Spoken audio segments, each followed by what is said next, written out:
Cobb 2020, the Partnership for a Healthier Cobb County, formed out of a strategic planning process called MAP, Mobilizing for Action Through Planning and Partnerships. It's facilitated by the Cobb County Health Department, including 28 members of our MAP steering committee. It's taken us just over 3 years of deliberate planning to assess our current health status of the county and develop a community health improvement plan. We are specifically focused on reducing chronic illness by increasing physical activity, access to fruits and vegetables, smoking prevention, and access to health services overall. Today we hope to share with you a brief overview of our process, our partnerships, and lessons learned. So we used the MAP process, Mobilizing for Action Through Planning and Partnerships. We took a very deliberate and strategic approach to assessing our community health. We navigated through each of MAP's 4 assessments, and we were able to build on those assessments in order to identify our strategic issues. There were several strengths that we'd like to highlight as part of our process. The first strength that we noticed was neutral facilitation. So from the very start, and as you're developing your MAP plans, I would suggest the same to you. We brought in a neutral consultant who would help facilitate each of our steering committee meetings. The other major strength that we had, fortunate for us, was a steering committee composed of individuals who really had a data background, who understood and were able to make sense of our community health assessment data in order to develop our community health improvement plan. And the third, consensus on goals. Our 28 steering committee members recognized that we needed to address chronic disease, we needed to address prevention, and the growing obesity epidemic. We also identified a couple of opportunities throughout the way for improvement, and our recommendation for you is early on to clarify the roles and responsibilities of your steering committee members. We also found that we were very anxious to implement change. I think we went in idealistically thinking that we could change Cobb County and the health of our residents overnight. But as we all know, chronic disease and prevention efforts take time before there are actual health indicator improvements.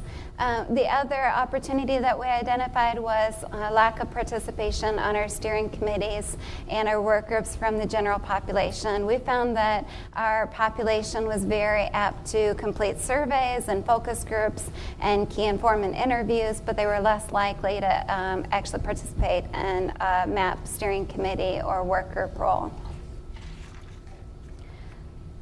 So just an overview of our MAP process over the past 3 years.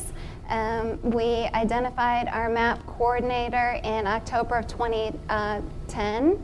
Our MAP coordinator has very strong epidemiologic and data focus, so that was helpful in our process, and she was a member of the epidemiology team at the health department. We completed a very comprehensive health status indicator report in December of 2010 entitled How Healthy Are We, Cobb? And you can find those on our Cobb 2020 website, cobb2020.com. Just about a year later, we officially mapped our Cobb 2020 MAP work group, and that was composed of our steering committee members. We hosted a big kickoff event in April of 2011. Soon later, about 6 months, we were awarded community transformation grant funding through the CDC to better assist some of our community health assessment efforts. We hosted, about a year after that, our kickoff event of our community health improvement plan. In October of 2010, we were able to bring together members of our community and stakeholders to launch our community health improvement plan, specifically focused on healthy lifestyles and improving access to health services. Our CHA-CHIP Community Health Assessment and Improvement Plan was completed in December of 2012, which positioned us very well for our Public Health Accreditation Board, or FAB, documentation submission in July of 2013. We also formed our Cobb 2020 implementation work groups. We identified 2 work groups, one that would spearhead our community health assessment and improvement plans related to healthy lifestyles, and the other geared towards improving access to care. That also primed us well for our site visit, our Public Health Accreditation Board site visit, which occurred in February 2014, and we are currently awaiting a FAB decision. So that's a brief overview of our process to date. Next, I'd like to share some of our health findings. Here's an example from one of our community health assessments. We worked with the Burris Institute, and you can see a map of Georgia here and our county, Cobb County, which is located about 30 minutes northwest of here by car. So you can see through a survey that we did by phone, telephone, landlines, and cell phones, residents who are reporting as obese, overweight, normal, or underweight. The darker areas of our map denote pockets of obese residents. And you can see that through this survey, we were able to identify some focus areas through our community health assessment process. We also identified through our assessment several other key indicators related to healthy lifestyles and access to care. So you can read here, 17% of our residents state that they lack health insurance, 12% smoke, more than half of our adults are obese, 58% or overweight, and then over 36% of our students, our youth, are overweight or obese.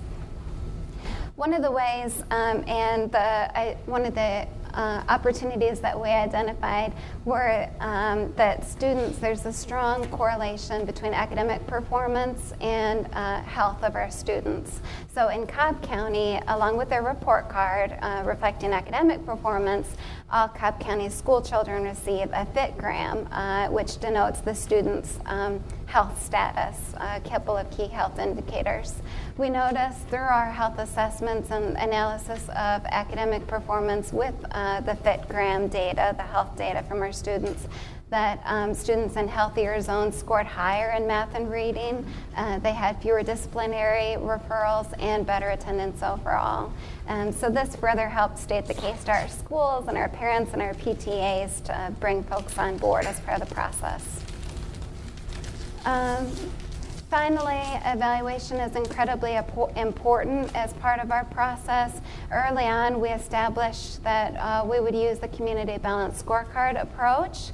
Here is just a highlight of a couple of our performance measures.